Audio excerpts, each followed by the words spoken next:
Hi, everyone, and welcome to the Fluid Voice. Sorry if Christy is a little bit late today, but she should be here a little later today. I am Alexandria, Ozma, also known as Ozma in the Dark, she, they pronouns, and I'm here with the other co-host and guest. Perfect, how are you doing? Perfect. I'm doing fine. He, him pronouns. Can you hear me? Yeah. It was just one of those You're things. not hearing me. What? I can hear you. Can you not hear me? I can hear you fine. Okay. Sorry. It seemed like you didn't hear me. Well, it was one of those things where I probably overreacted to the slight delay. Anyways, and our guest, you can introduce yourself. My channel name is McGay, but you can just call me Isaac. He, him pronouns. Okay. And before we get to today's topic, I figured we should talk about the inevitable, or not inevitable.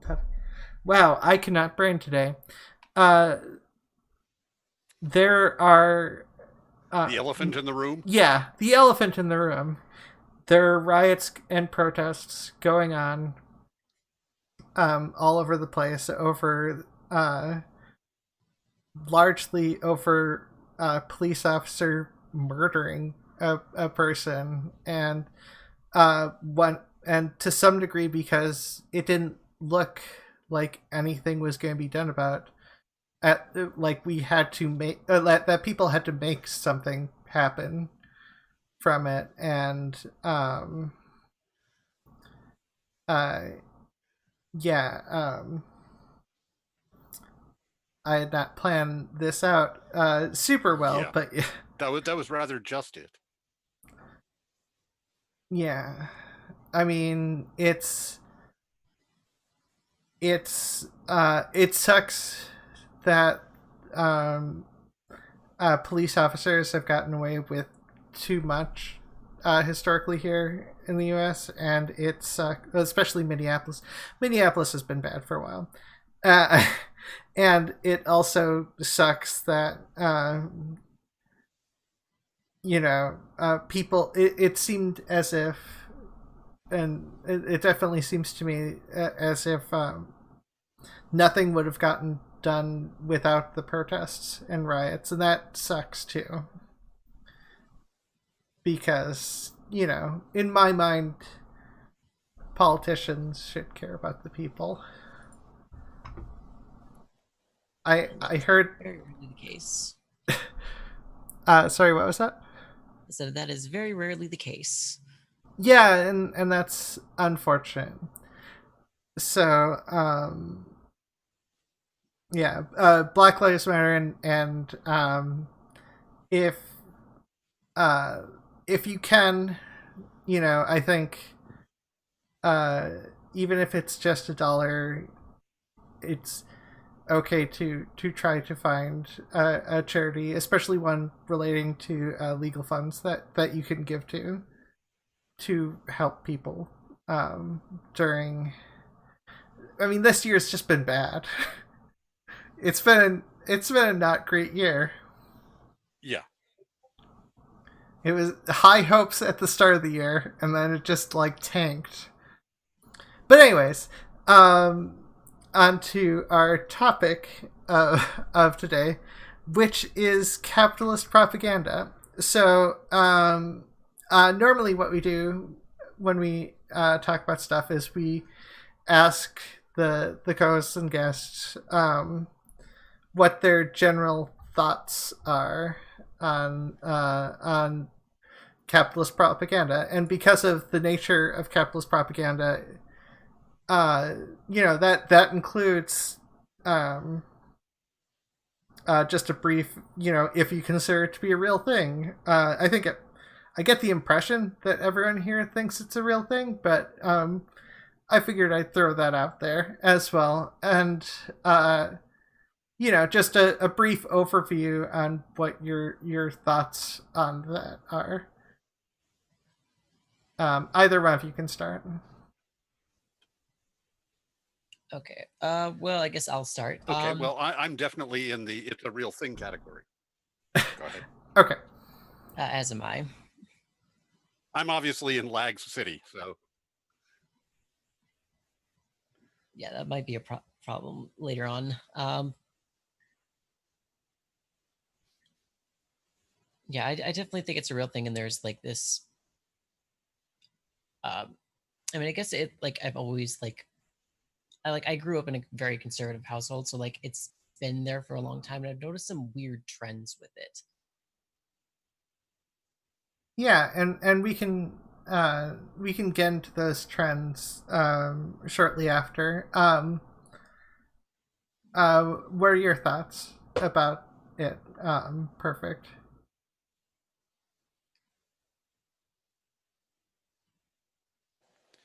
my thoughts about it.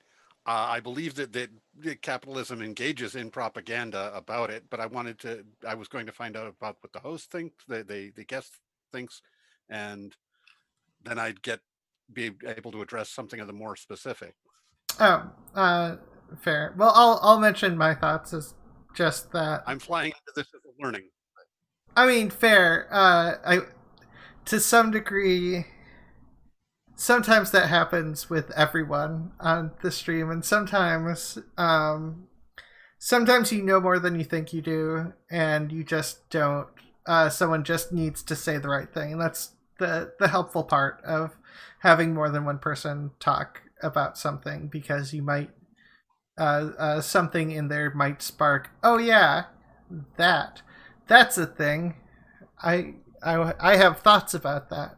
But anyway, my general thoughts is that I mean, obviously, capitalist propaganda is a thing. I mean, I've seen. I mean, it's a thing well enough for there to be a Wikipedia article on capitalist propaganda. So either, I mean, Wikipedia is not always right, but it's it seems to be well known enough potentially for it to get an article. Uh, but more than that, I did also happen to watch an amusing actual definitive propaganda piece that was for capitalism and against labor as a movement, which was weird because it also kind of implied that it was pro-union, but it was fighting against labor. You know, this sort of there are a lot of weird things about that video.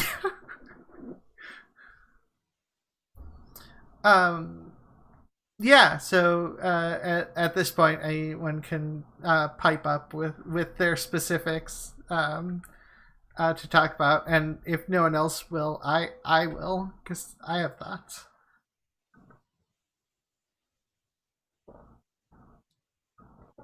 I guess for me it was like it started like the propaganda and stuff like started at a very young age. Like my first introduction was like okay, so my first introduction was through my dad because he's very politically involved. Like he's not part of any like political activist, but he just by politically active, I guess I just mean he watches a lot of Glenn Beck, and uh, it's so that's yeah. Basically, my first introduction was like he was watching this video, and it was about cultural Marxism. Like, and if you don't know what that is, like, you're lucky you don't. But basically, the video was it was a very specific video. I don't remember exactly where it comes from, but basically it talks about like the Frankfurt School and basically how that moved from Nazi Germany to America because the Nazis didn't like them. And they mentioned they a lot of videos that talk about the Frankfurt School seem to mention that the people who did it were Jewish a lot. Like some of them will mention it, some of them will be very, very overt about the fact that the people who moved there are Jewish, oddly enough. But yeah, there's some undertones in that, but depending on which source you get it from. But basically, the idea is that they created like these political theories, and they basically trickled down into everywhere. And basically, it's like this conspiracy to like destroy America, and that the ideas were so effective that they were able to like penetrate into like long after that point. Like they'll even say that people who spout things that are like, cultural Marxist ideas are like people like they don't even realize they're doing it because of how effective it is. But when you really think about it, they're really just describing a political theory that's becoming popular and like trying to make it sound conspiratorial. Yeah, I mean, that does happen, and I can imagine Henry Ford especially would describe Frankfurt School stuff as being run by the Jewish people, um, given the aspects of Henry Ford that helped start the neo-Nazi movement. So yeah. Uh, but that being said, I mean, part of the reason what got me interested in the idea of talking about this was a video that you did, which I guested on, Isaac, and in which you talked about what was his name? Feffield, the the guy, who brought mixed capitalism into Christianity. Yeah, like I remember it like that. Yeah, he basically like I think it was Fifield Jr. He tried to Yeah. like he would basically made a lot of money off of this basically by like trying to assure people that their like a lot of their wealth came from God's blessing and not greed, even though Jesus literally said it is harder for a rich man to enter the kingdom of heaven than for it is for a camel to enter the eye of a needle. So like, I mean, I'm not sure how he exactly how he did it. Like, I think it was mainly due to like vilifying like communism. Like it was I think it was probably mainly that because like you see like a lot of messages from the time were like they vilified communism. Like you would see anti-communist speeches like interwoven with Christian rhetoric like at that time. So like it was I think it was mainly through that. Yeah, well, I mean, I saw some of those things where there was association. So it was like how is it? So believing in Christianity is good, not believing in Christianity is bad. And therefore if you believe in Christianity, you will get rich. And that's the good thing. The good that you'll get through Christianity. And if you're poor, well, then you must be a bad person. Seems to be some of the association that I read about a little bit occurring with that. And that is very much so a propagandistic way of tying two irrelevant things together. Because obviously I don't think there's much of I don't think that capitalism really has much in common with Christianity. I almost think that they're very different with different goals. Yeah, very different goals. Like what's weird is that like I remember like what's weird is like when you try to mention this, like a lot of people will get really defensive about it. Like they'll even like talk about things like try to justify it in really weird ways. Like whenever like one time I remember my old the pastor from my old church, he talked about like he said that like increased welfare is a bad thing because the church is supposed to be doing that, not the government. So apparently like socialism is good, but only when we do it, not when anyone else does it type thing. It was like a really weird justification for like opposing any kind of welfare like in the country. Yeah, it does seem like I mean, it seems like an odd justification just in general. Although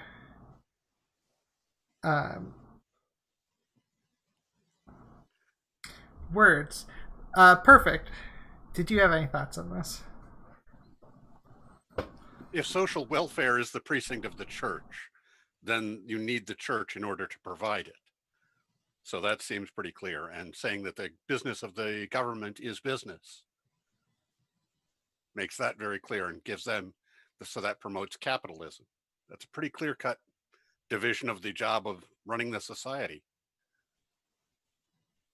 Yeah, no, that is, and it also makes it seem like Christianity or the Christian church is required for society to run, but also it assumes that capitalism is also required for a city to be governed. And obviously there's some other stuff that goes around. What are your thoughts on the rags to riches thing? I mean, if anything is potentially propaganda, it's rags to riches. Oh yeah, those like stories are like everywhere. Like you're constantly seeing those kinds of stories like everywhere. But the thing is, like, the problem with those stories is like, why were they in rags in the first place?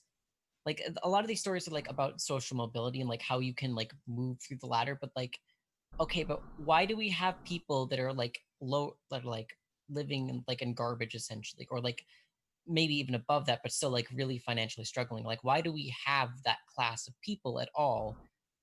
Like they try to say those stories to make it the system sound good and fair, and but even if it was based on meritocracy, like as they say it is, like why is that low, like low financial standing, like where you like are basically struggling just to basically survive, like why does that class have to exist? Yeah, I mean, oftentimes that isn't quite described in terms of a view of why that is a requirement. And also, those stories I find very often to be misleading. So they basically did So I watched a propaganda video that was definitively a propaganda video. It was suggesting labor was a snake oil salesman, and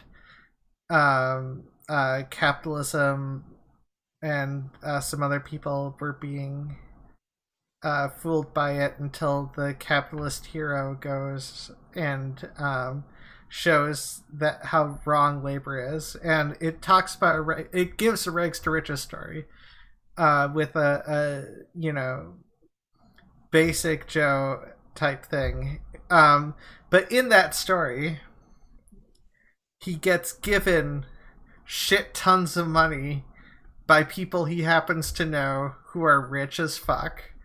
And it's just like, wait a minute. um, yeah, okay, the character was poor, and I think to some degree it was based around, uh, um, I think possibly based around Henry Ford, because it did seem to bear some similarities and did talk about automobile creator. But, and Henry Ford wasn't able to tinker around with anything or had any special ideas, and didn't get enough money to experiment at all until age 30. Like, it's not like, oh, you're poor for a while, but you can, because of capitalism, you can tinker around and experiment with your own ideas, and that's that requires money, and that seems to be left out a lot of times with those rags to riches stories. The money that's required to experiment, or the money that's required to just finance the starting of a business. Yeah, a lot of these like stories will like talk about like how they start. They won't really ever mention where the money comes from to get those things. Like they'll maybe like kind of mention it, but like it's usually not like the focal point of the story. Even though that's like how things got jump started, was like because without the money, like none of that would have existed. Yeah. Like they don't ever mention like either their parents gave them money, or like the money came from like a big loan or something. Yeah, and even with loans, especially, like, it's loans are always a dangerous thing to some degree, because it's very much taking out money for a risk. And to some degree it's a smart idea to do loans, but to some degree it's a terrible idea to ever take out loans. Yeah, that's really weird because like a lot of the the capitalist propaganda I've seen is like always only telling you like don't take out loans, but it's like, but wait, how am I going to get the money to like start this big great business if I don't take out a loan? Well, I mean, it's not just that. Loans are oftentimes a factor into credit scores. So it seems, you know, it's a very contradictory thing. You want a good credit score, but you shouldn't take out loans. Well, if you don't take out loans, you won't get a good credit score. So it just seems to be a way to, if your loan failed, if your loan for trying to get something done failed, it just seems to be a way to shame you for not accomplishing what you should have accomplished if you're a good person type thing. It goes back to the you're good if you're able to, if you make money you're good because you're blessed by God type thing, and if you're poor it's because you're a bad person type mentality. It's not necessarily so much bad person, but like you have a bad work ethic more so. Like you're lazy or something. Like you're lazy and you just can't like work yourself out of like your financial, like whatever financial disparity you have. Yeah. Like, and I mean, a lot of people are in very unfair situations. Let's say, for instance, as someone who dealt with transitioning, let's say that I'm a part of one of the poorer communities. I mean, obviously, I have my own privileges, but like, there's so many states that make it easy to be fired for existing, depending on who you are,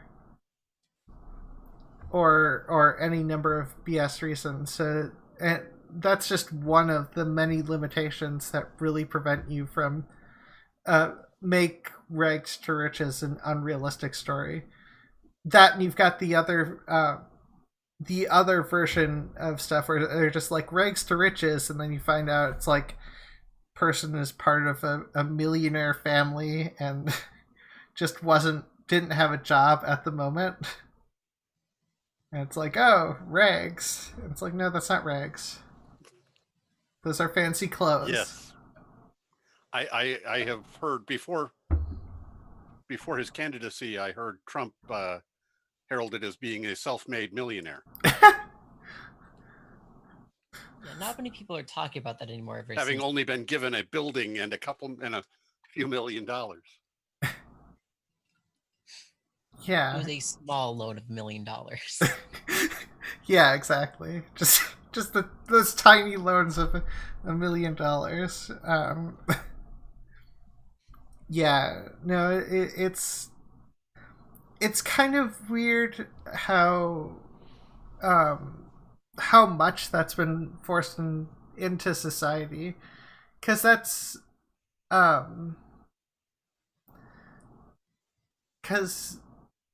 that's all we're taught about to some degree. It's like, regardless of how realistic it was, because it happens in schools too.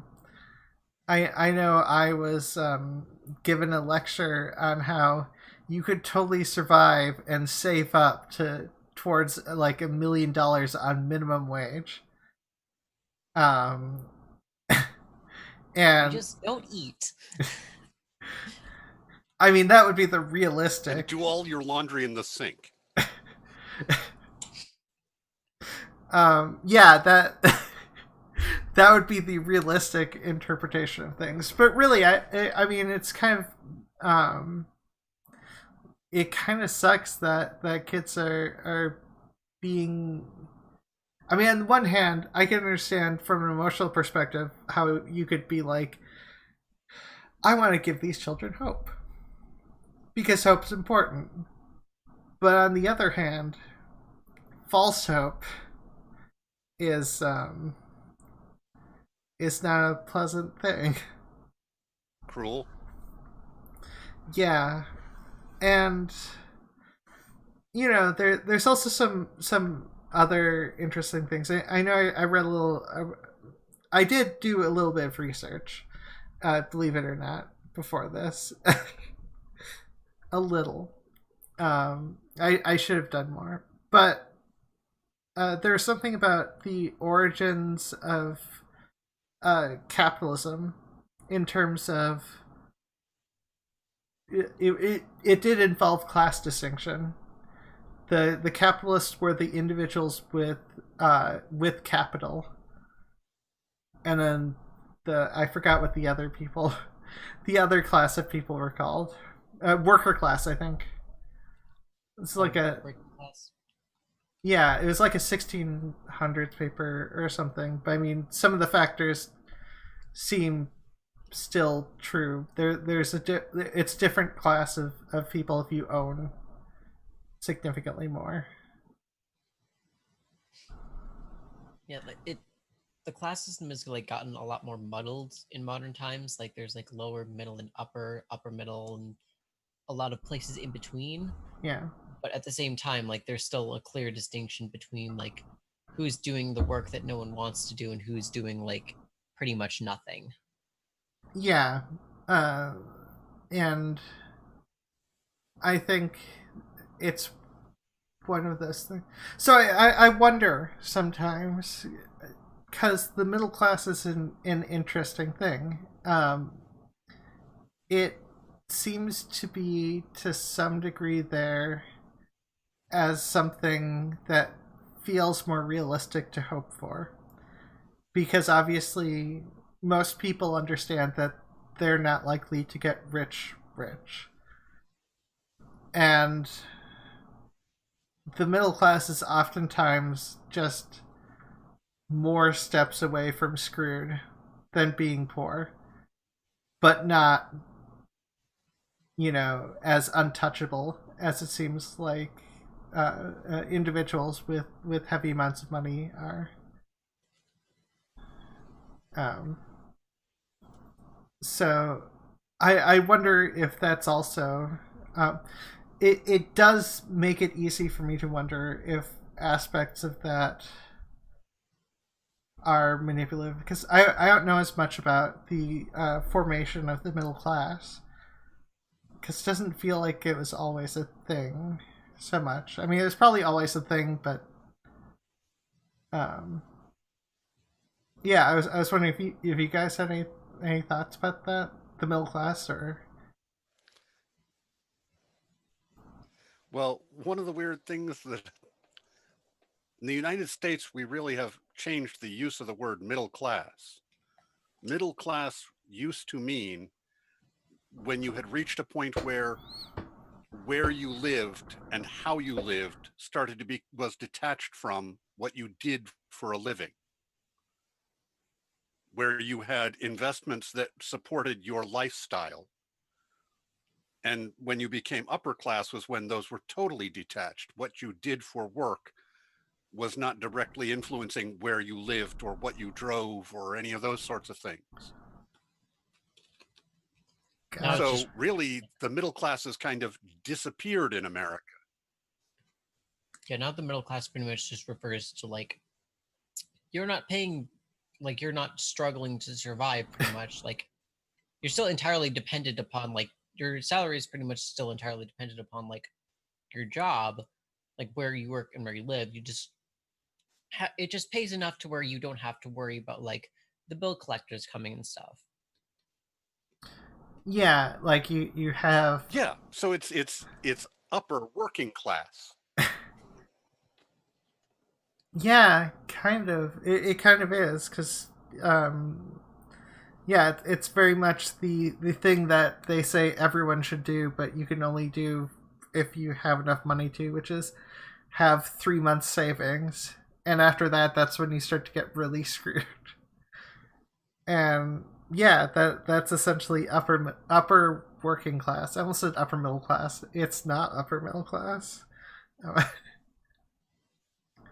But yeah, no, that's I think that's part of the capitalist propaganda, honestly. Oh, the shifting of middle class. It's convincing people they're doing better. You're now become middle class, and yeah, they've kind of absented the middle class from it entirely and said, "You're doing good, honey." They essentially lowered the goalpost to much lower, to like from like I don't even have to work anymore to like I'm working enough to where I'm not gonna die. Like pretty much. Yeah, and that's yeah. No, I can definitely see how that can be really deceptive in terms of conversation. How I don't know when it happened or if it was just baby steps. You know, It probably wasn't like a immediate shift. It probably was a slow shift in meaning. Like yeah, the original term middle class was partially like as Perfict said, it was like basically you would partially be able to support yourself based on those investments, and that probably was like, well, how much is enough to like consider yourself middle class, and that probably just slowly got muddled along the way. yeah, and also with so many rich people and inflation not being taken into account, I think it made it more difficult for anyone to see anyone middle class or be aware of anyone that counted as middle class. So I can see how that just made it naturally occur where it started off as a goal that can totally be reached, which admittedly it is an easier goal to reach than being rich, but it seems to have moved from that to, well, I mean, a goal that can maybe be reached, but just poorer. Yeah. So in terms of, let's see here. Obviously, we briefly touched on the crossover between Christianity and capitalism, which admittedly it's still weird and interesting. It's a weird and interesting thing how those mixed. Um, but it seems to go into a lot of like in terms of media, there have been capitalist villains before, but their villainy seems to be very much oftentimes to them not following the rules of capitalism. Yeah, it's always very much detached from the fact that they have a lot of money. It like the fact that they have a lot of money, like with capitalist villains, is typically just establishes that he has a lot of resources on hand, which makes him Yeah. inherently more dangerous than someone who's just like a bad person. Like Yeah. it's very rarely that they actually have anything where it's like he's evil because he has a lot of money. Well, Like, it wouldn't even necessarily need to be evil because they have a lot of money. It just seems like a lot of times they're always there's always either a law that they're breaking. There's always like they're stealing from someone. You know, they're getting extra money that they didn't work hard for. Those executives working hard for their money, or any number of things that are just illegal. Like it has to be illegal. You can't have. I can't think of an example of a capitalist in a movie who is a villain who was playing by all the rules outside of Ebenezer Scrooge. and he wasn't even a villain because he had money. He was just a villain because he was like a crotchety old man who was just like, "Fuck Christmas," like basically. That like, and as soon as he like, and as soon as he like started like actually like liking Christmas and being like kind to others, like then the problem was solved. Although, admittedly, that was also written before the.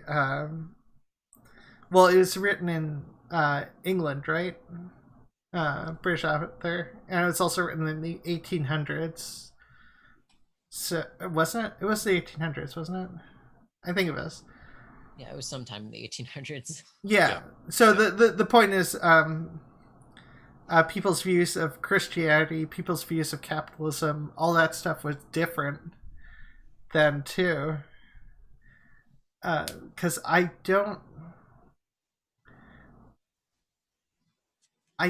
know if. Well, I mean, I wonder if there's actually been a villain who's even been like that, where their biggest flaw is not being nice to people. Just the basic thing of not paying people enough money to live comfortably, because that was one of Scrooge's sins. Well, sins. That's a strong way to put it, but that was one of the things that Scrooge was criticized for, and to try to show how Scrooge was wrong was, you know, poor children, poor Tiny Tim, and the family just struggling to survive. Although, admittedly, they probably shouldn't have to be struggling to survive.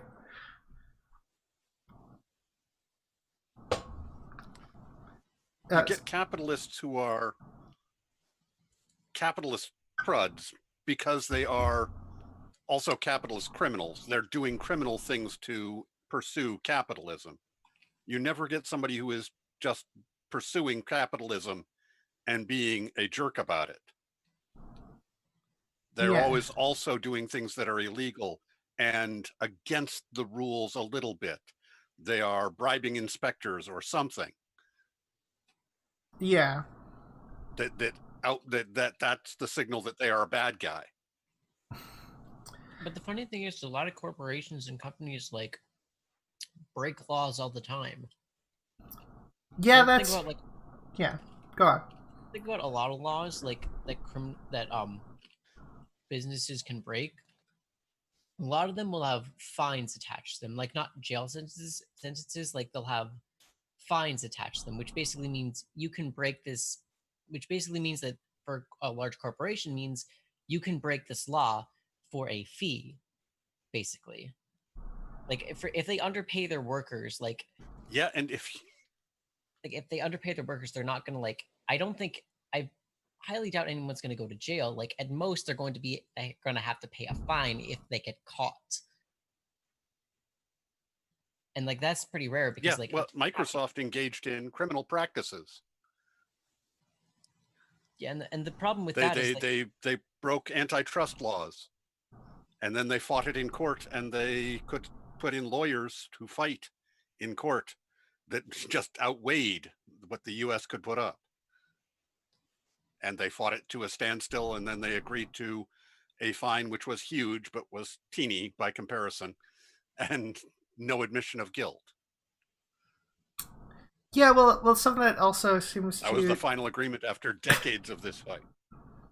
Yeah, I mean, yeah, and with some of those things, people can die in the meantime. But also, something that also seems to tie with the fact that corporations are seen as entities in terms of legal sense. So you have a corporation, and the corporation gets charged. So there's no risk. There is rarely any risk for the executive branch. Yeah, unless they can tie it to a specific individual stealing from the company, embezzlement or something like that. But when it's a company collectively doing something, unless it's something really, really, really horrible, and even in that case, it's typically nothing more than you have to pay millions of dollars, if not billions, but at the same time, they're making that every year, 10 times what they're going to be paying in the fine every year. So it's minor dent, and then they just go on their way and continue. Yeah, and that definitely doesn't help things. Although, I almost forgot a question I normally go to. What do you think can be done to break propaganda, capitalist propaganda, as it is? I mean, honestly, just better education. Like a lot of people are like, they don't understand like what socialism is, or like what countries qualify as socialist countries. Like because like I remember seeing this comment thread where basically just I was arguing with these two people in a YouTube comment section, something you should probably never do, but um two people commented like after I had said something, and they said the exact opposite things. Like one person said, like I was talking about like what like he basically said, "What about Venezuela?" And it's like there are like 15 other countries that do the same things that Venezuela does and is not financially struggling.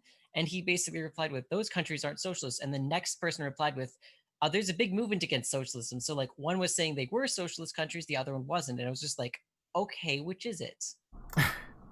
Like you will get that, like sometimes it's even the same person like saying that, like you'll get into this loop where you're like, we should have Medicare for all. No, that's socialism, but these other countries have it. Yeah, Or sorry, like you basically get into this argument of like, we should do Medicare for all. No, that's socialism, but these other socialist countries are doing well. No, those countries aren't socialist, so we can do Medicare for all. No, that's socialism. And you basically just get them trapped in this loop of where just like the countries become either not socialist or socialist depending on like what you want to argue for. Like if you're arguing for socialism in general, like you'll basically get them to say that these countries are not socialist at all. well, yeah, and although I do also think,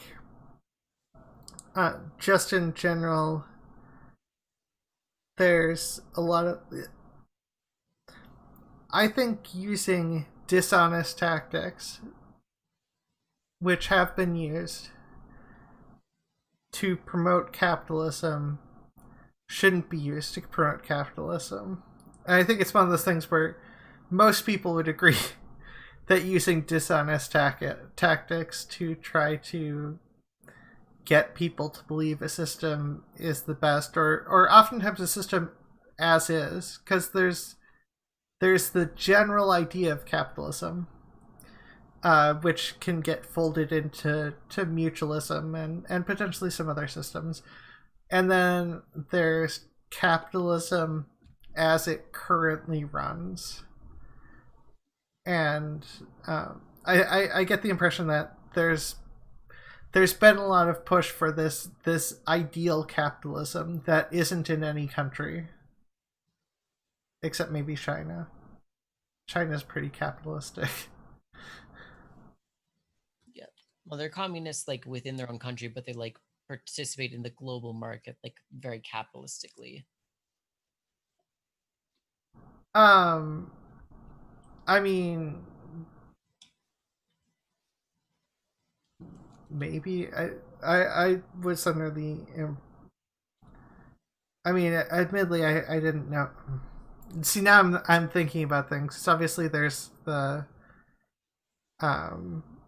particular type of socialism, but I always got the impression that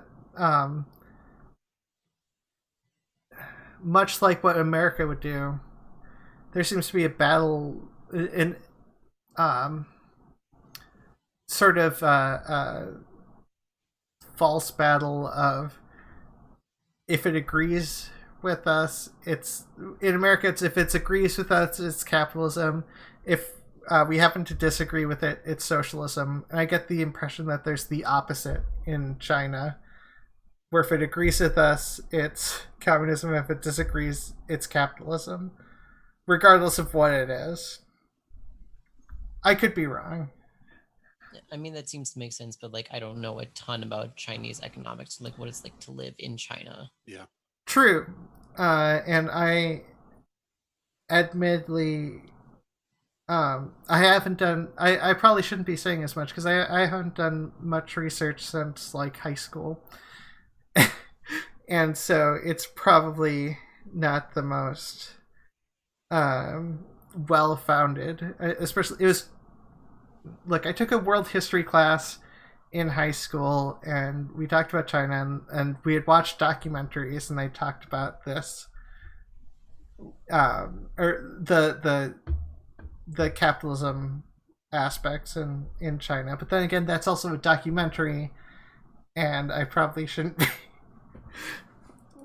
be using that as if it's a significant source until I actually look into it more. There have been a lot of really shady documentaries been made. That is true as well.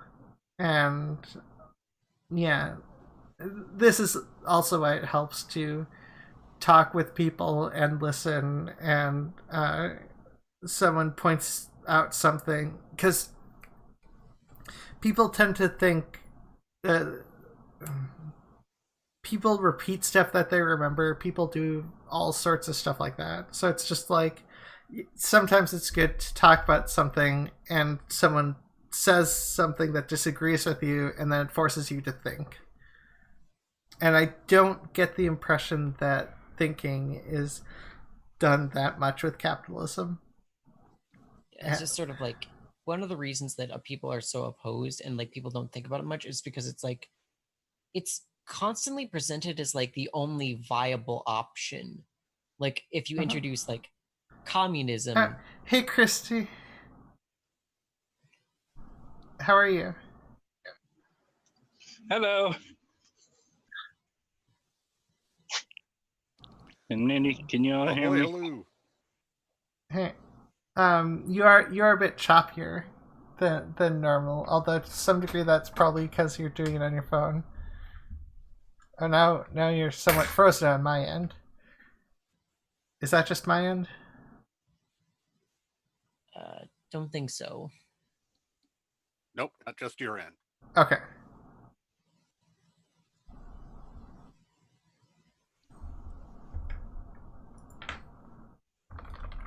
The celebration can be pushed off a little bit. Yeah. Sorry, I was just... so we were discussing capitalism and communism and... Yeah. Isaac, you were saying something. That we push capitalism as being the one solution. Oh, yes. We push capitalism as being the one solution, the one thing that we know that works. And it isn't the one thing we know that works. And in fact, capitalism, if in models and so on, is toxic all on its own. Capitalism is just pure poison. But you need to temper it with things like socialism or even communism. And in some aspect, you need to temper it with those. Like socialism is very popular. It's not a question of how much socialism you're going to use, or if you're going to use socialism, it's how much and when. That's really the question. It's going to be involved in your system, and you only get to choose how much and when. At what points will you be using socialism? And so the object is to make that a volitional choice, I think. But we tend to just foster capitalism, and hate communism. We just propagandistically disparage communism as being a possible way of making things work. Yeah, they basically just point to like any one of like the communist dictatorship and say, yep, all communism is bad. That's it. We're not going to try anything else. And you also have to remember, like, a lot of socialist leaders of countries were assassinated by the CIA during the Cold War. And, like, a lot of countries were couped by the CIA because they were seen as a threat. Because they didn't want, like, you know, Russia to, like, gain more ground, and they saw that as a threat. Yeah, to some degree they saw socialism as solidarity, as something that would cause solidarity between any country that is also socialist. But yeah, it does seem like they made a forced dichotomy, much like with gender. No, that's a different topic.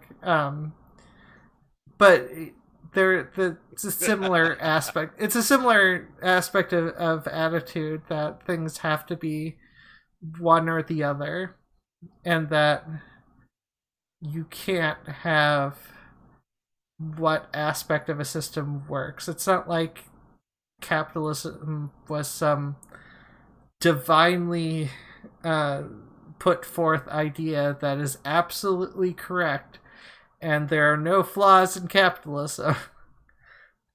I mean, even the stuff Adam Smith writes about suggests that there are flaws and it needs to be tempered with stuff. And yeah. Sorry, it's no, unrelated. Sorry, I thought Christy was messaging me. Turns out it was just random friends. Darn friends. Anyways, yeah, so I mean, I always have a problem with a couple of the fundamental aspects of capitalism that I think don't have a good explanation for how it's addressed in capitalism. And because everything's pushed as an all or nothing, either you follow capitalism or you're doing the wrong thing type thing. I think that helps to prevent those things from getting fixed. And naturally, the two things are one, well, I think we've fairly well proven that capitalism is antithetical to running a medical industry. Yes, we have definitely proven that, and there's also the sort of attitude of if you need to have a job to survive, if you're living paycheck to paycheck and need a job to survive, you can't you're not in a position to pick the best job, and that spirals to worse and worse jobs that pay less and less. And the other aspect naturally is if families get richer and they can keep passing down the money, that's going to exponentially grow. And we don't really have anything, we don't have much to prevent that from growing to the point of destabilizing an economy.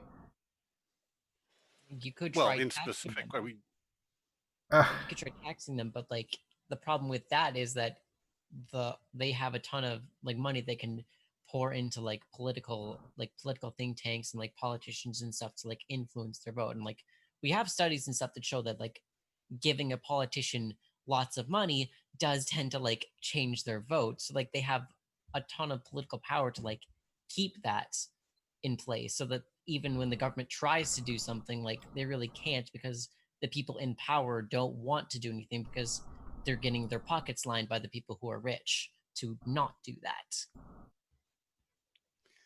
Yeah, specifically, we were set up, the system was set up that you could leave a significant inheritance to all of your kids and that kind of thing. But then you would have ideally done something like Carnegie had done, where you had given away all of your money to good works. And your legacy was the libraries that he built everywhere and that kind of thing. And Carnegie Hall and that kind of, that those were your legacies, or you build a hospital with your money. And that was your giving back to society because you had done very well, but it was to prevent dynasties. It was specifically to prevent the accumulation of wealth over time in a given family and it becoming a dynasty. Because if you're competing with dynasties, the only way you can compete with them is if you're a member of another dynasty.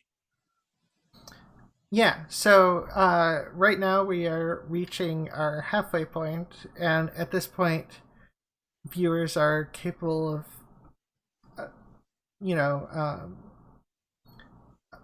messaging on Discord and various ways. We will find a way to be able to accept call-ins. but that being said, we are currently limiting them to 20 minutes just so that callers don't overlap the show much. But yeah. So, anyways, and we also tend to be more freeform around this time. So, that we oftentimes stay relatively close to the topic. But yeah, no, there's definitely. Well, I mean, I think we all recognize that there are capitalism is not a perfect system. Close. Yeah. Yeah, and there are definite. And it can't do everything. Like I was saying, the medical industry is one where Oh, I think yeah. it's really been proven. Capitalism, simply profit-based medical practice, doesn't really work. Well, I mean, it does and it doesn't. So it depends on if your ethical framework. If you okay, so it depends on if you care about the nation over the people or the people over the nation. Because if you see people as disposable tools for those people who you feel deserve it, like whether it be large corporations or nations, then in that sense, capitalism works really well because it works really well to give nations and the metaphysical aspect of a nation, like having a strong military nation. It has a lot of power under capitalism, and yeah, but you get things. I'm just trying to say there was a hospital, and it dealt with the VA and so on. So it doesn't. None of that really matters. It was dealing with a specific problem, and it, compared with a number of other hospitals, had a significantly better record for treating this sort of problem. And they asked them about their treatment program. How were they doing it and how were they getting better results? And their response was, that's proprietary information. If people want to live, they can come to our hospital. yeah. And now that as a business entirely makes sense. If they were a dry cleaner and they said, we notice you get clothes cleaner or do a better job, they say that's proprietary information. That's none of your business. But as a medical practice, it makes no sense. Yeah, and that's some of it is the problem is we tend to view hospitals as we generally. I am under the impression that people matter more than corporations or nations. And because of that, I don't think hospitals should screw over people. I think things that cause less suffering is better.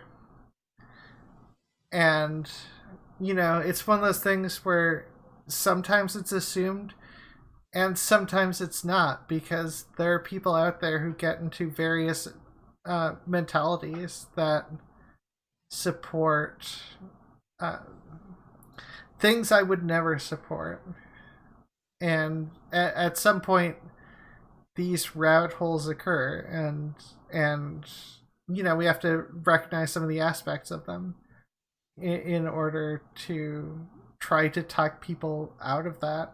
I mean, because it's not helpful for the general public.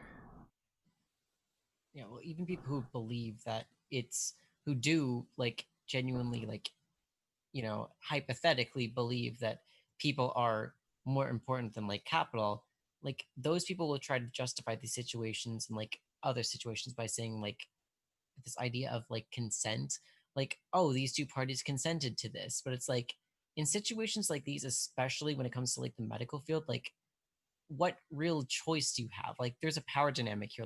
We could save your life, but it's going to cost $10 million to do so. It doesn't matter if you have $10 million. You have no choice but to say yes to that, because are you going to? Because saying no would mean dying. Well, yeah. Although some people would potentially, take that choice, especially if they saw it as something that ruins their family. Some people would die to try to save their family, but even then, sometimes the family tries to struggle to find something, and then that causes a lot of other harm because that's a really depressing situation that really How doesn't happy need are to you happen. going to be going to college knowing that your parent died so that you'd still have money to go to college? Yeah, I mean, admittedly, the college thing is a little less likely than I was thinking more along the lines of putting food on the table, but yeah, um, yeah, that too. In terms of yeah, it just I could swear I had a thought there, but I don't remember what it was. Anyways, wow,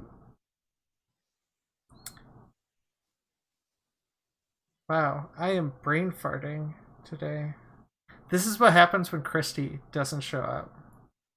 Christy normally has Christy has nice stories. Wait, there's a.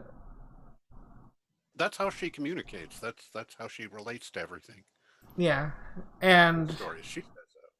Yeah, and, it adds a little bit more. Now this is slowly turning into we miss you, Christy stream. Come back. You were here for a second, but it was really laggy. I don't know where you went. Gone forever. Well, no, not forever. Hopefully not forever.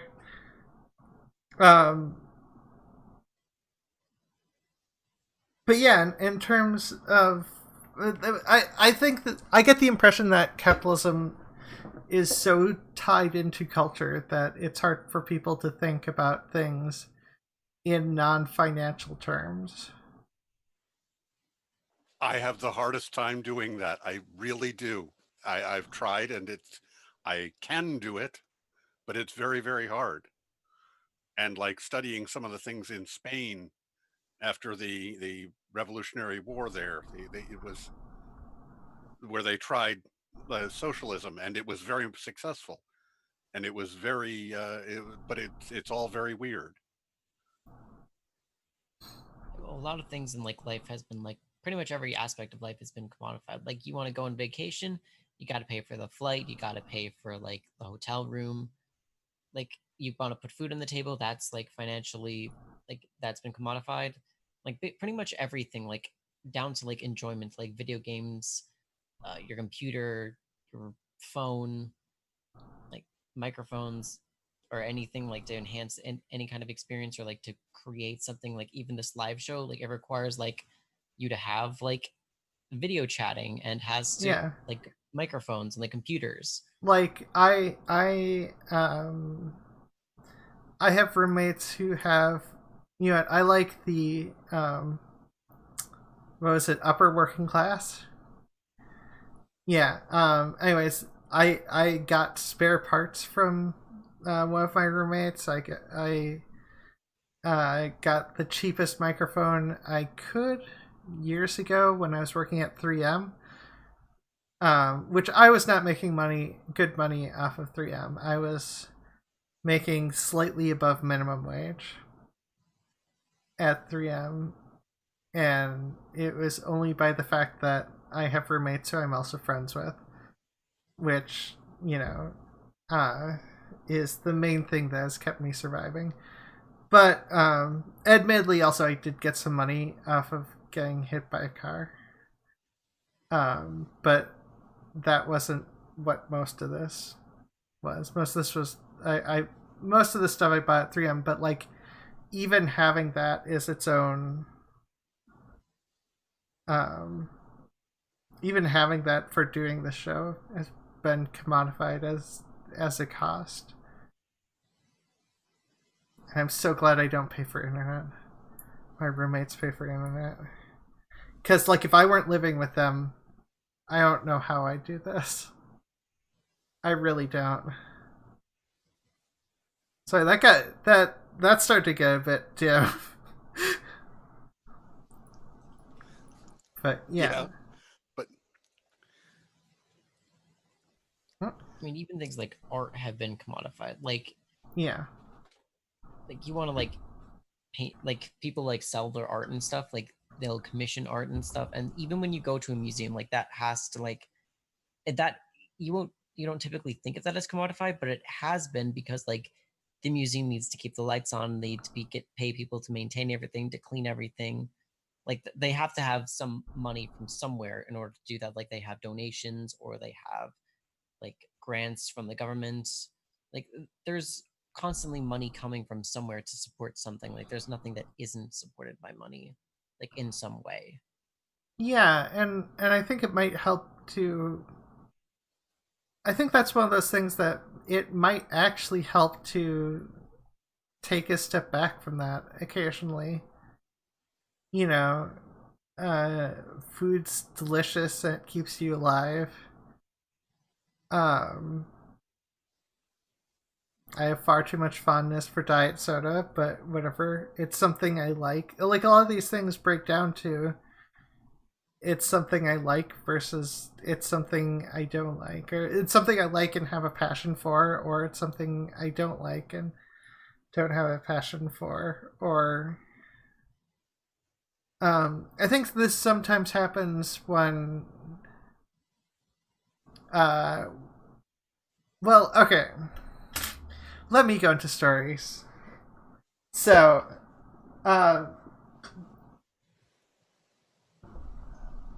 this is my dad's guitar, originally. It's now my guitar because he gave it to me.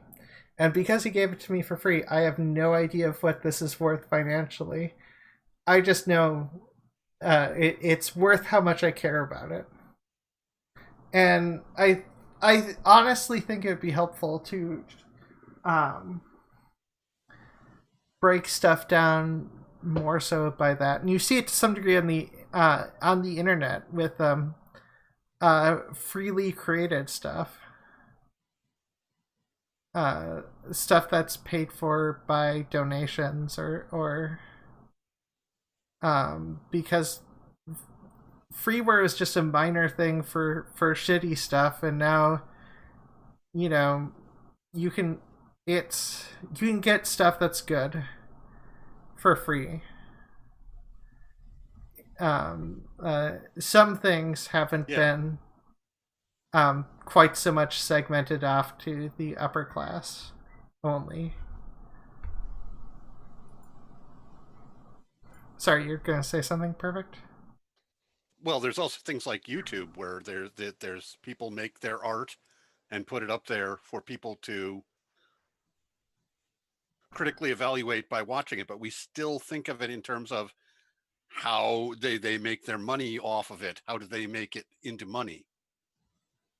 Well, I mean, I think something that's also inevitable because all this stuff takes time, and currently in the current system as it is, one might call it capitalism. You need money to survive, and how much time you put into something, you almost have to do the math. In a lot of times, you just have to be like, well, is this worth it?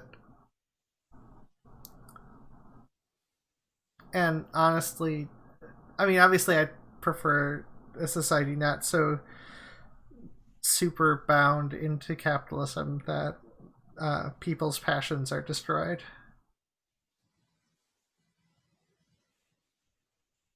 I've seen a lot of things that like aren't completed, and it seemed like there are a ton of projects on the internet that are like not completed, like a bunch of ARGs that are just like not completed. ARGs? Alternate reality games. It's basically have you ever heard of a Ben Drowned?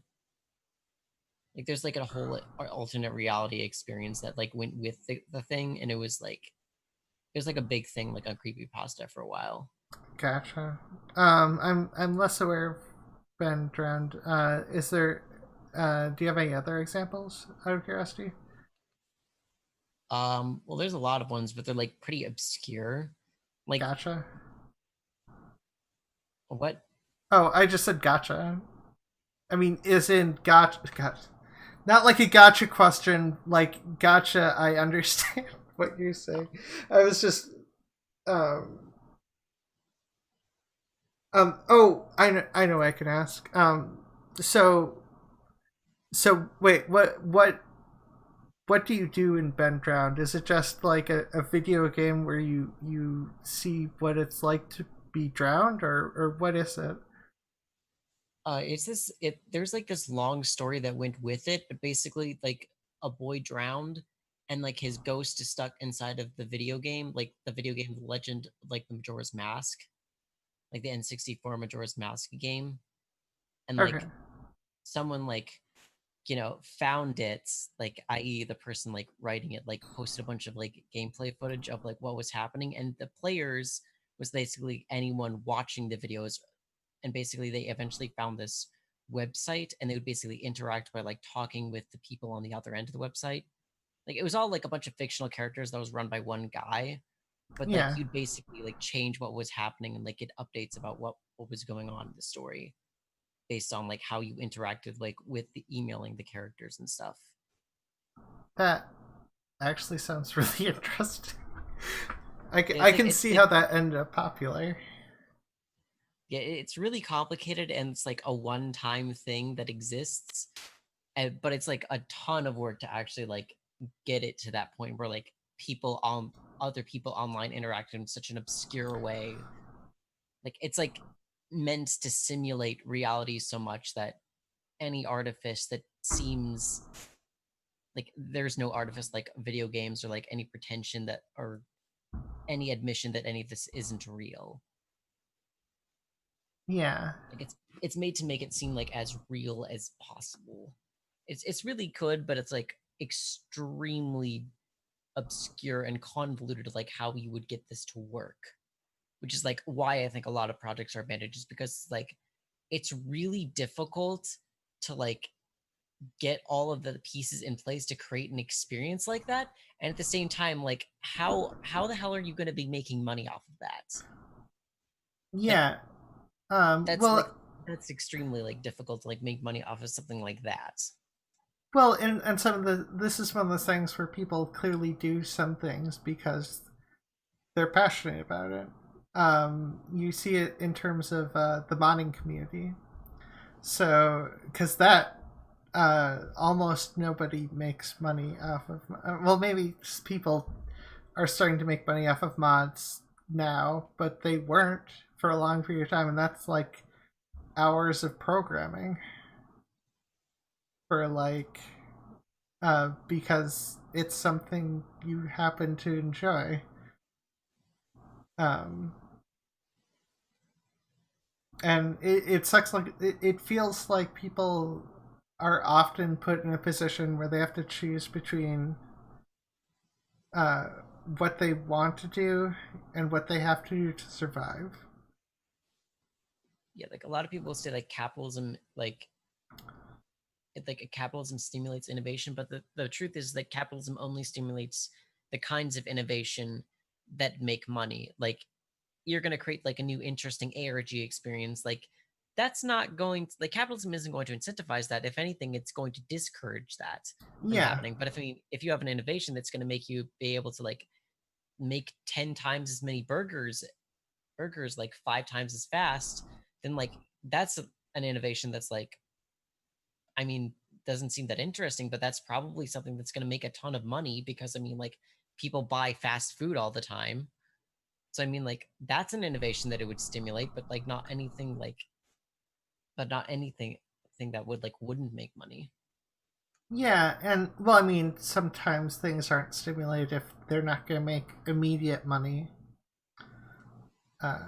That's a problem as well. Similar to, there wasn't a lot of stimulation for electric cars, or well, a lot of things. Video game companies do it too. I maybe watch a lot of Jim Sterling.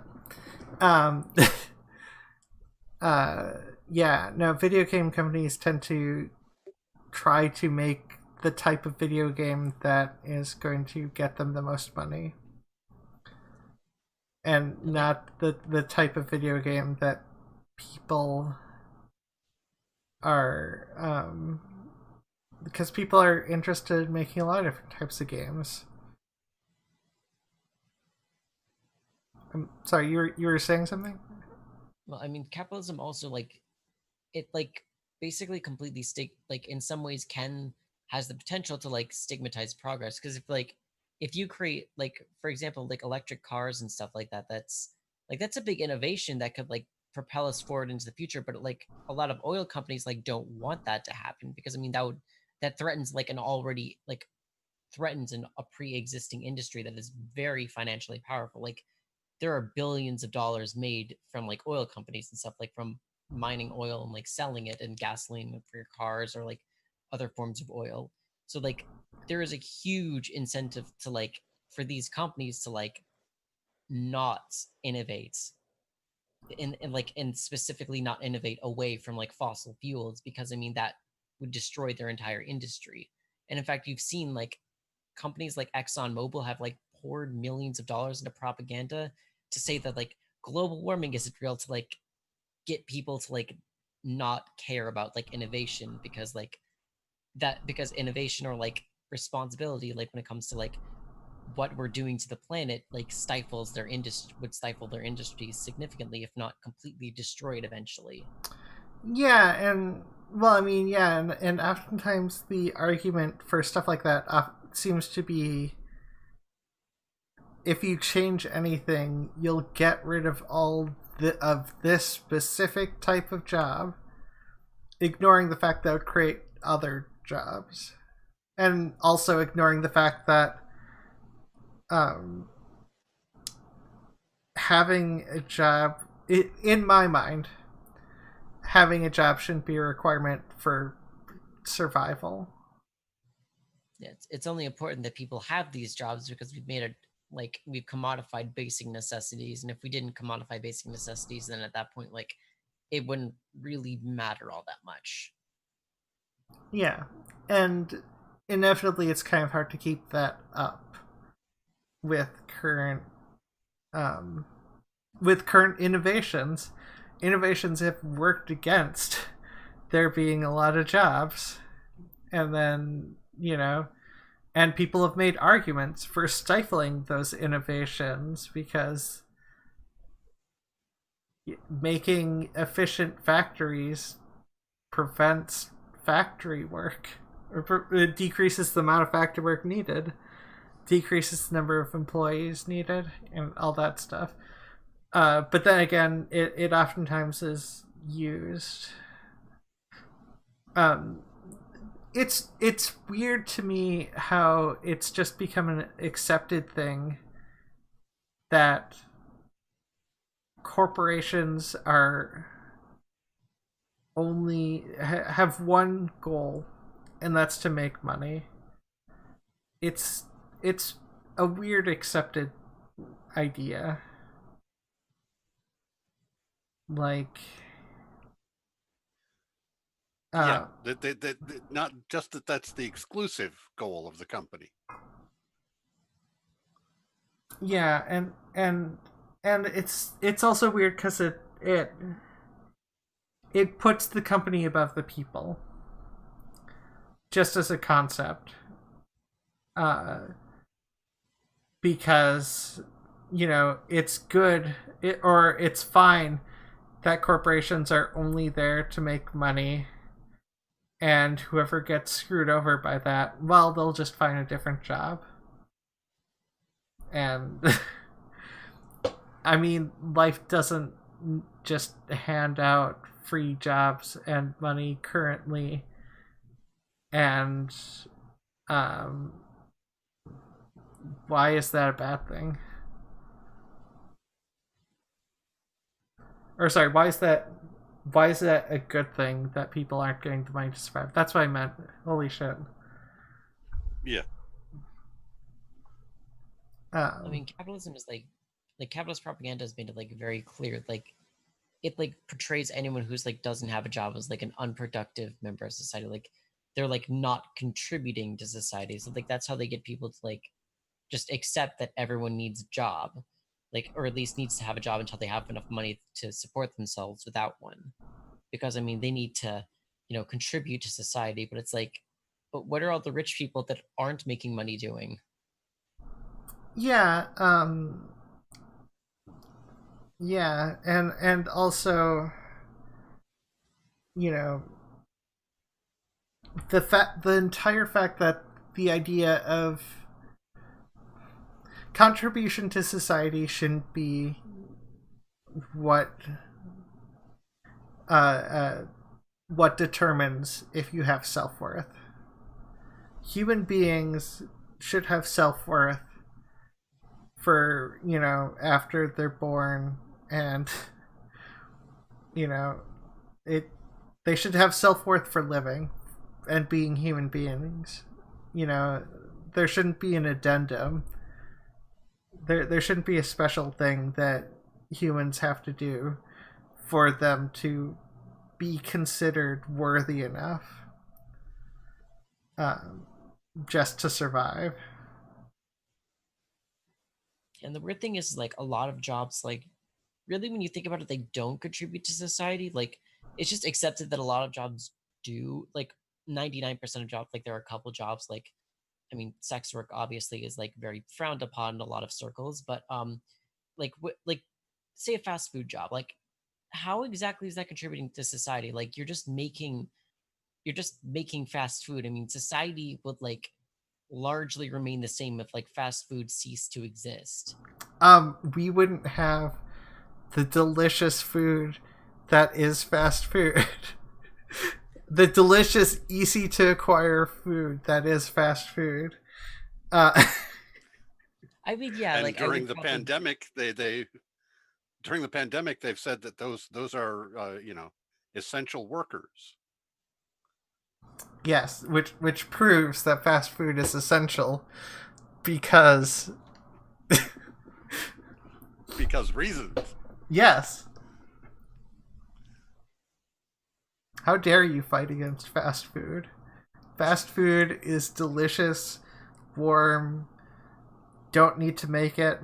It gets made for you, and fast.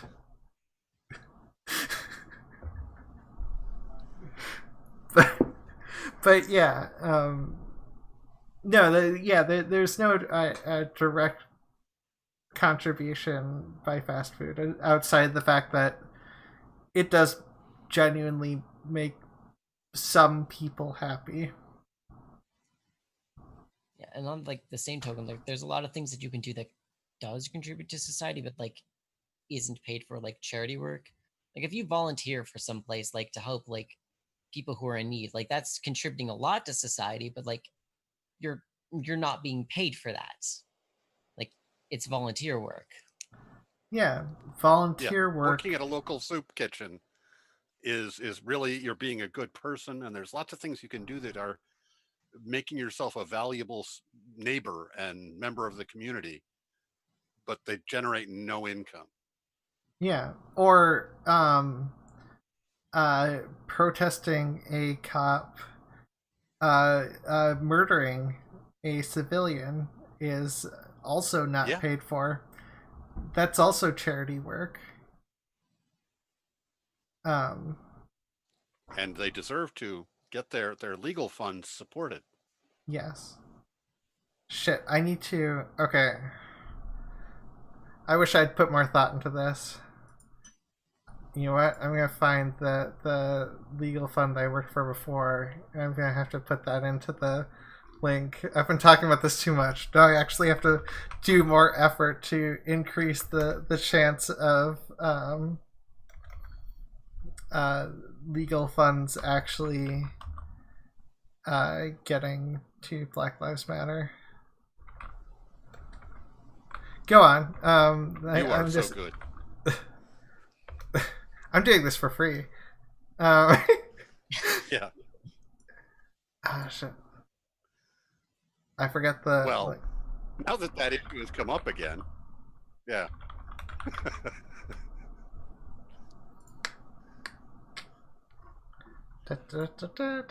It really bothers me. What bothers me most about it is that they knew they were being filmed, and they did it anyway.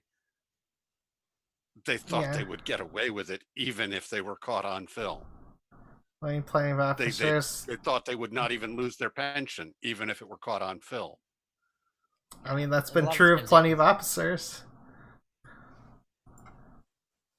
Like 99% of like police shootings, like 99% of the time, it's like of 96% of the time it's not prosecuted, 4% it is, and one of those 4 is convicted.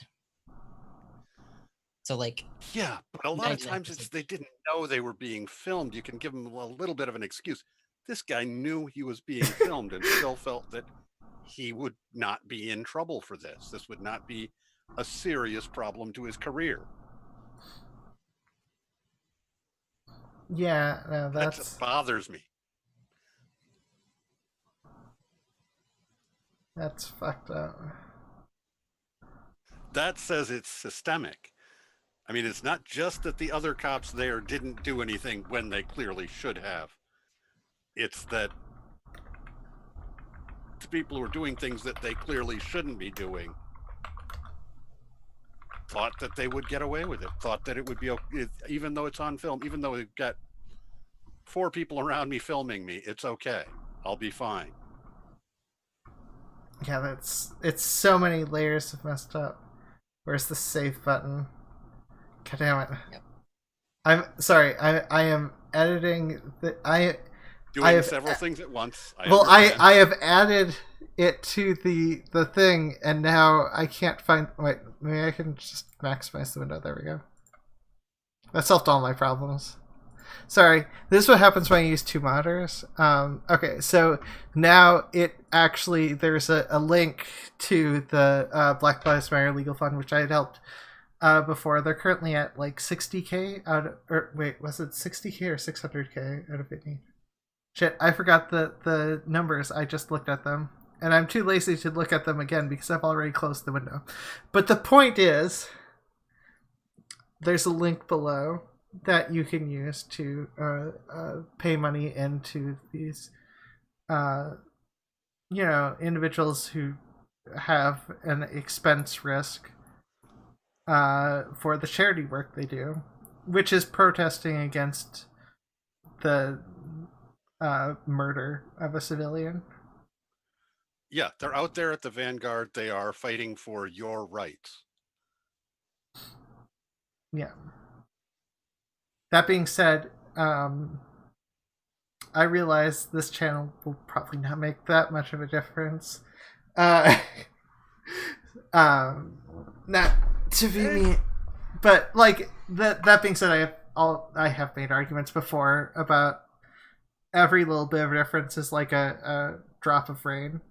You know, oh, Christy, are you here? Yes. Christy.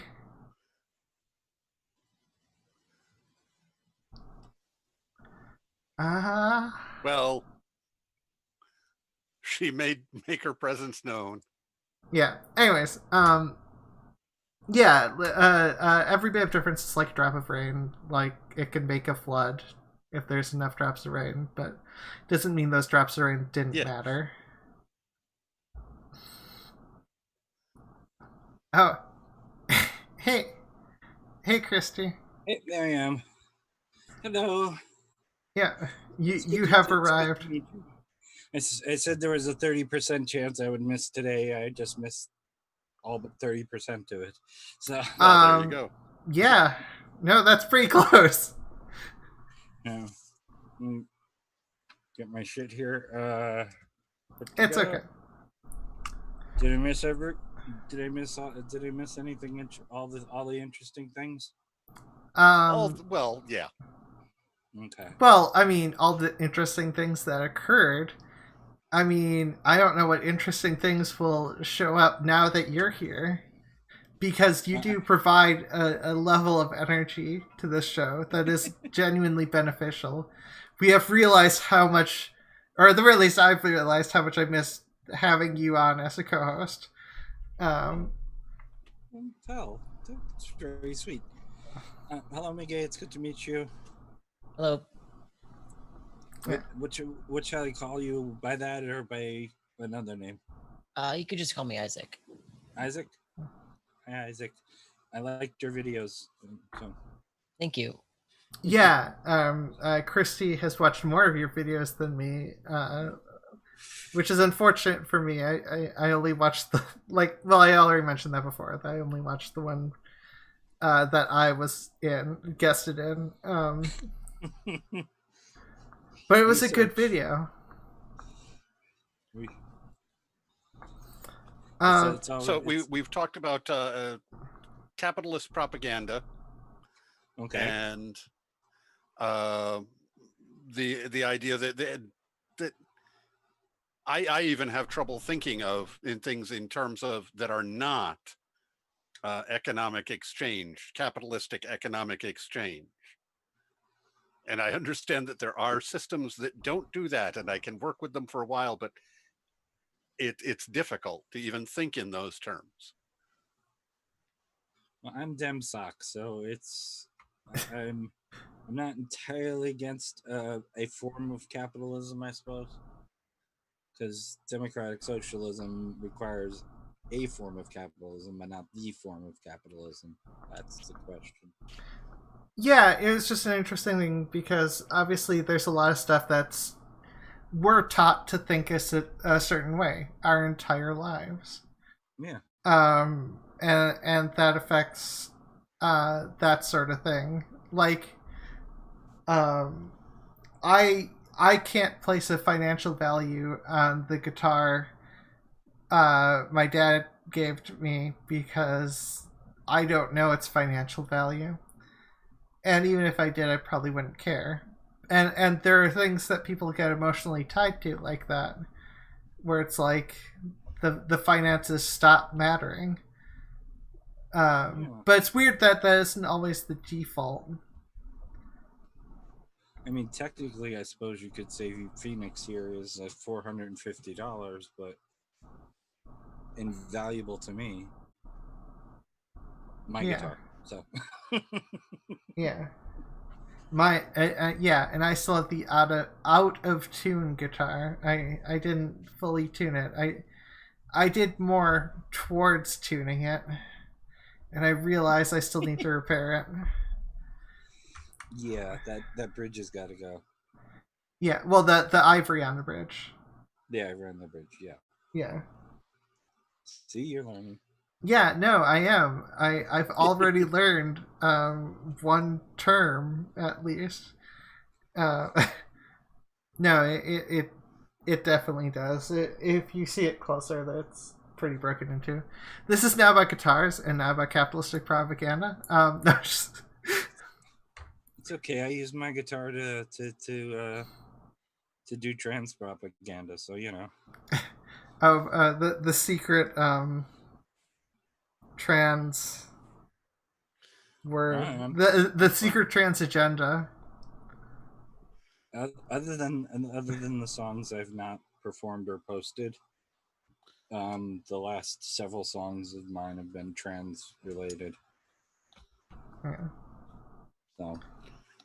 But yeah, since you're here, what are your thoughts about capitalist propaganda?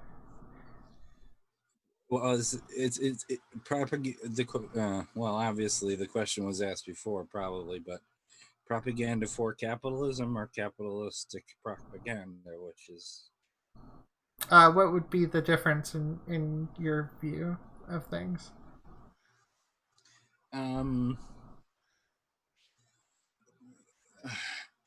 When the car company says, we care about you, we're going to waive the next 3 months and then you can pay us after that.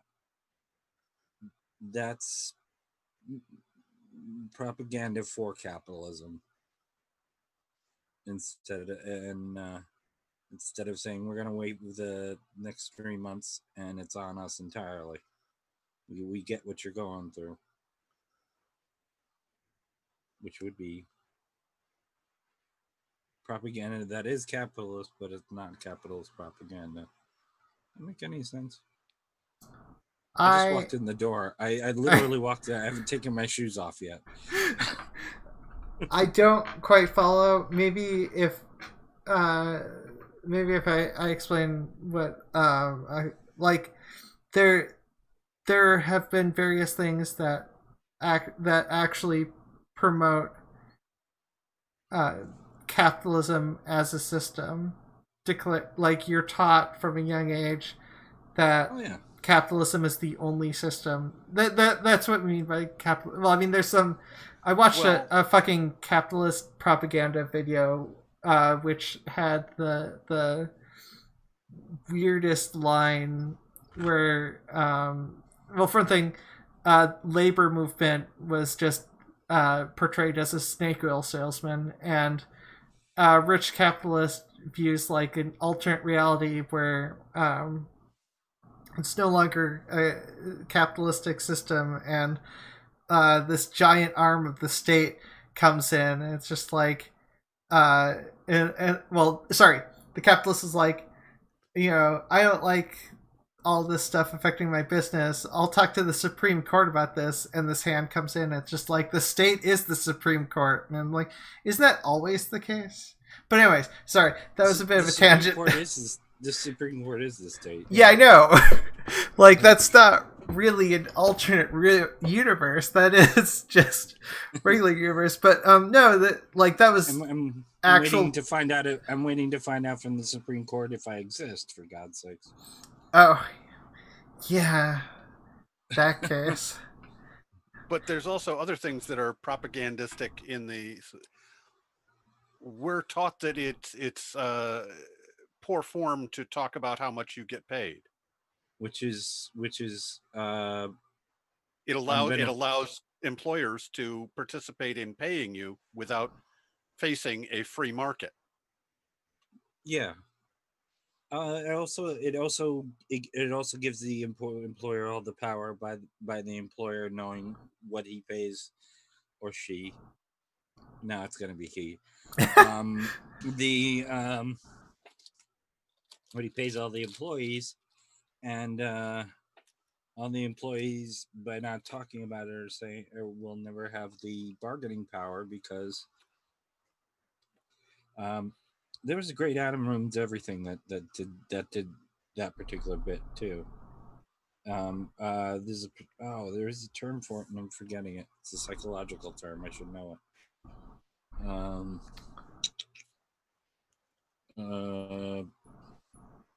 Screw it. I mean, he's got the entire balance of power or balance of information. Yeah. I have no problem telling people what I make. I never have. I blurted out randomly. I didn't know that was like a thing companies didn't want me to do until probably when I worked at 3M. That was when I found out. Well, if you would like to know, a company cannot stop you from doing that. Yeah, that is the Supreme Court ruling. Aha! We're back to them. Darn Yep. The state, like barging into the capitalist corporations and ruining everything with their giant blue hands. Employers, that's part of the contract. That's part of your employment contract with a lot of employers. Yeah, it doesn't matter. It doesn't matter. It's not enforceable, but it's there. They include it even though it's totally unenforceable. Yep. Yeah, it's sort of like how. Well, I mean, this is more ambiguously enforceable when it comes to.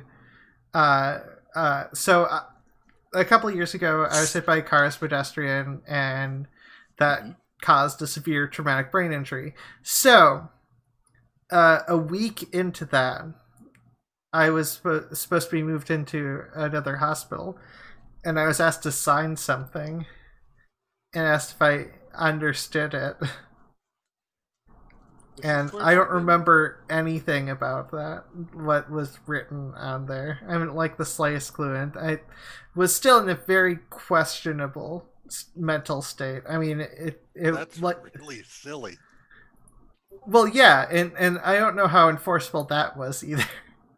No, that's not that couldn't be enforceable. And basically, your healthcare proxy has to take care of anything if there's any brain injury, or even, to be perfectly honest, if there's a fever over 103.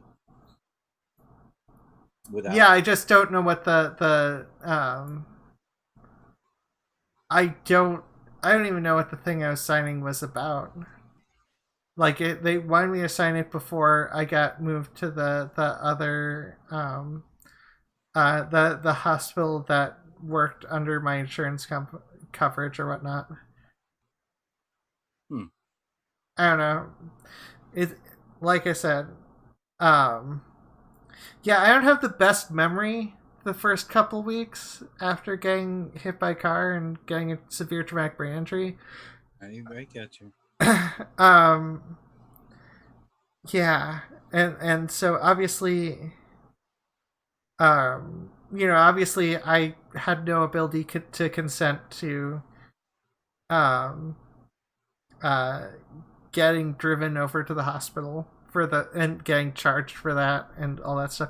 I was lucky. I'm lucky I have like lower middle class parents who actually thought to go to a lawyer and make sure the car insurance paid for my hospital stuff and then some. Yeah. And if they hadn't, I would be even more into debt than I probably still. I mean, I'm probably still in debt from student loans, but I would have been more in debt. And hospitals are really annoying because I was getting billed like daily. I swear they're sending me shit. Well, the for-profit hospital system is obviously the biggest piece of capitalist propaganda we have. There's no capitalism requires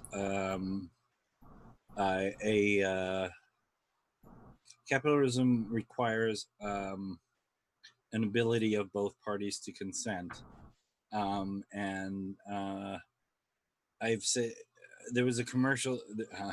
There was a commercial a couple of years ago where it was like, "Oh, they're saying exactly what I've been saying." Let's see. Can Bobby have a broken leg this week? No, he can't afford it this week. How about next week? And it's my turn to have a cold this week. And I'm like, these are the examples I'm always using. You can't because it's an unpredictable thing. It's a ridiculous thing to say, but they think if there's a socialized medicine, then we'll all be trans and get trans meds and have trans hospital stays. Yeah, of course. That's what it is. To be perfectly honest, the state's paying for all of mine, so I'm good. Yeah, admittedly, it's same for me. I have been shuffling through paperwork, although I've got delays. Both because of the pandemic and right now I think my hospital is still closed. I'll check again tomorrow because of the rioting. The hospital I normally go to, and that's messed with. I'm sure that's messed with something, but anyways, yeah, and yeah, but if you socialize medicine, anybody who wants transition surgery will just be able to get it. You can't have that. People will just be getting transition surgery all over the place because Lord knows everybody wants it, right? Yeah, like I've heard that every guy out there wants his dick chopped off. Like, that's what I heard. And like, if you make it socialized medicine, they're all gonna go for it. Well, although some of that is bizarre because, like I've said before, they're taking all my body hair off except for my face. They're paying for all my body hair. And my kid, you don't know Isaac, but my kid is also trans, so female and male came out first. I always have to say that. They'll pay for the top surgery, one of the 3 forms of the bottom surgery, but if they pay for the top surgery, the nipples cost extra.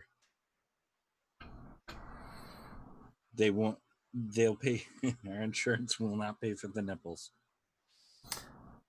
Yeah, insurance is really weird, and I don't even know how many levels of things. I mean, some of that is just to make it seem like it actually does things.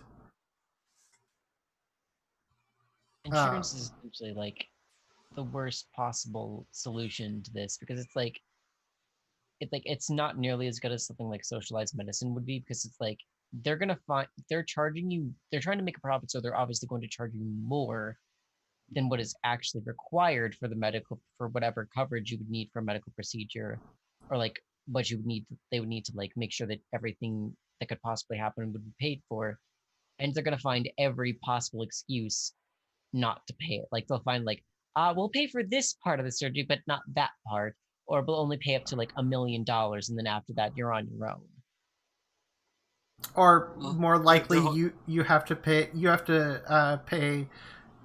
full out of pocket for your stuff for about a couple $1,000, and then your insurance kicks in. They're holding my child's nipples hostage. Dude, don't hold a guy's nipples hostage. That's not cool. My friend just Sharpied her theirs on, which I think cool. I mean, but yeah, it's $3,000 to get the nipples. Our insurance covers the rest of it, but $3,000 to get the nipples. I think that's the most fucking bizarre thing I have ever heard of. Even more bizarre than not being able to get electrolysis on my entire body except my face. Yeah. No, I mean, I can't. Well, my ability to get laser is very questionable, and I probably would have had more conversations about that if a pandemic didn't happen. Yeah. I was scheduled for getting laser down there for surgery, and then pandemic happened, and it's like, God damn it, because they mentioned about various other things that they could potentially get. Whatever. Well, one of the electrolysis people in Buffalo is trans attracted, so I figure, if I've gotta,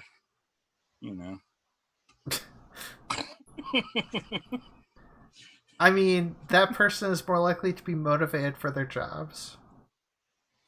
This is true. Well, no, it wasn't the if I gotta.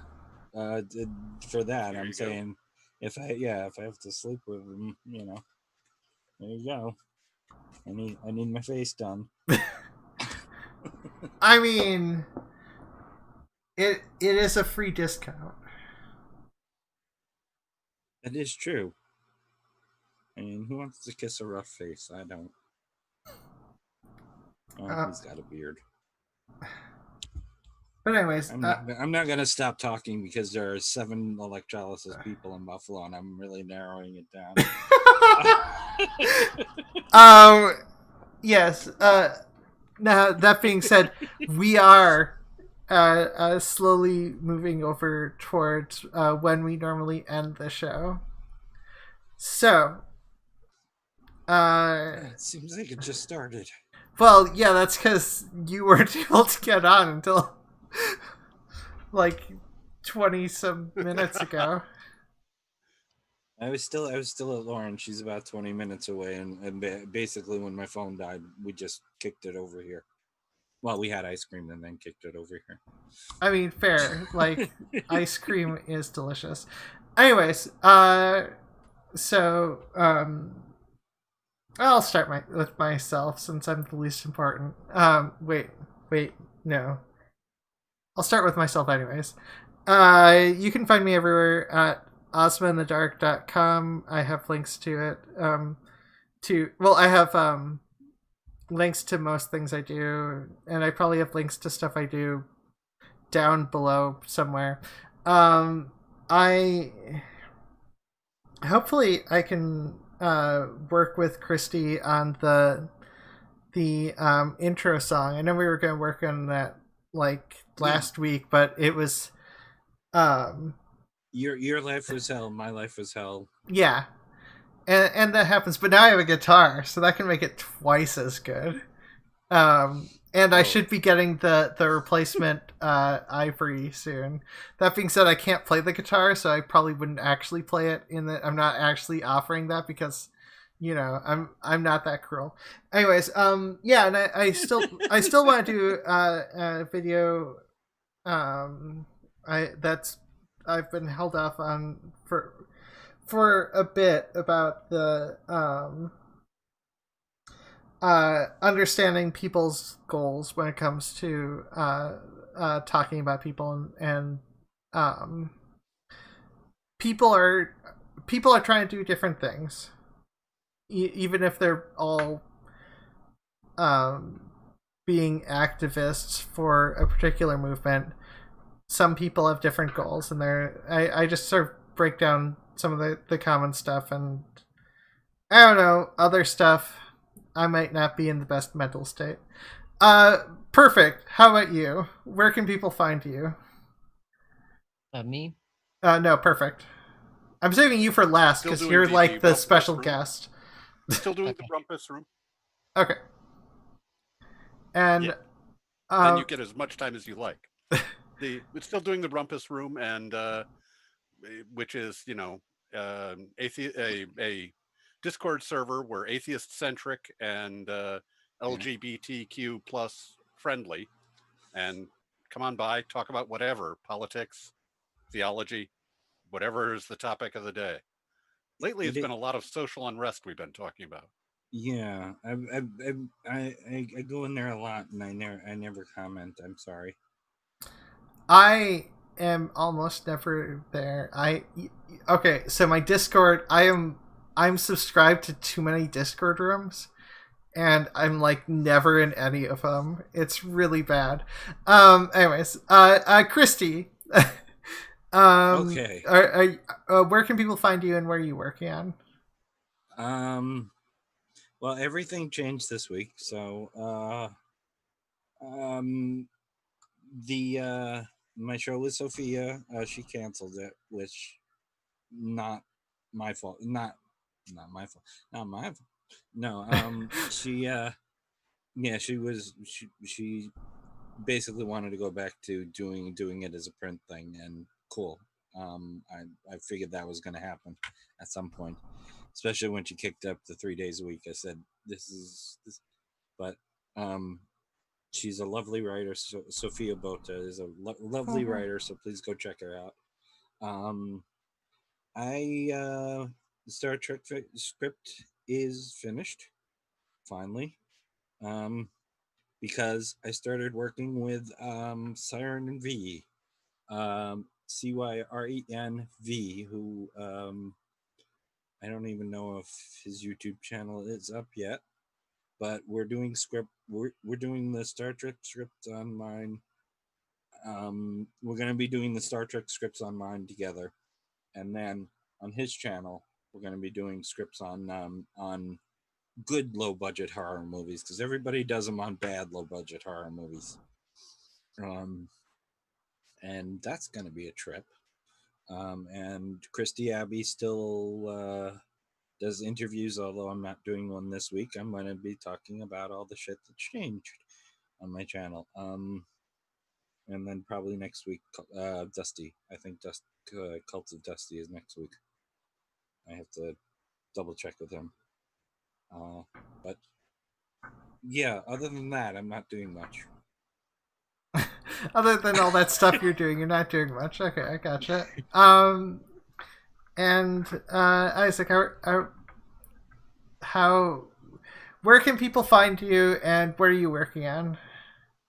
Okay, well, you can find me either on Twitter at McGay1999 or on YouTube at McGay. And also, you can also find me at TikTok at Your Neighborhood Gay. Like, I where did post not. my chaotic bullshit. I did not see that one. I think. Sorry, I had put a bunch of links to find you, but I think I might have missed that one. Yeah, I just recently added that. Like, just recently started that. It originally didn't have anything to do with my channel, but I was just like, I just kind of And yet I have your Instagram. Yeah, because... I have that there. Like, I mainly just post memes there. The thing that I'm currently working on, I don't want to say too much about it, but it's a really big project, but I will say it involves Tony Kushner.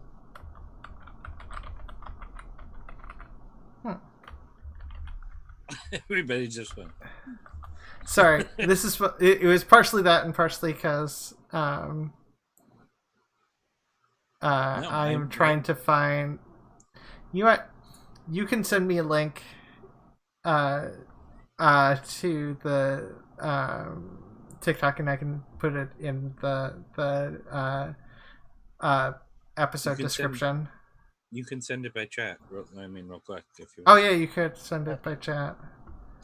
I think you're allowed to chat. I have you set for chat. Yeah, you know what? Let's just blab on a little bit more randomly. Well, I'm looking forward to this because Tony Kushner, interesting cat there. Just a smidge. I'll just go with interesting cat instead of anything else I have to say. Wait, why? Not still not seeing anything. Wait, do you do it in Zoom chat or Twitter or? Yeah, we have there's the Zoom chat. There's an easy way to get it stuff to links and stuff. I'd give you Siren V's YouTube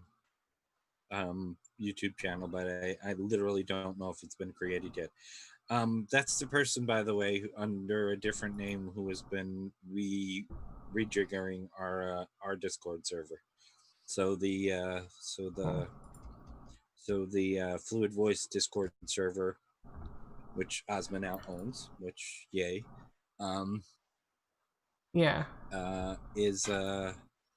has been very much retooled, and I'd love to start getting that more of a community. Yeah, I mean, I would also I definitely need to retool my main Discord server for that. But anyways, that we can talk about after the show. So it was nice talking to you all. It was nice having everyone, and have it was a great good conversation. Yeah, have a good night, and we really missed Christy. Yeah, we did. I was gonna say, you had a great conversation without me. Oh my god. And nobody wants me, nobody needs me. No, you definitely the difference between you on the show, the show moved a bit closer to dragging without you on Christy, in my opinion, because I am not very energetic. And as soon as I come on, it went full dragging. Those 20 minutes went by quickly. Anyways, bye everybody. Peace.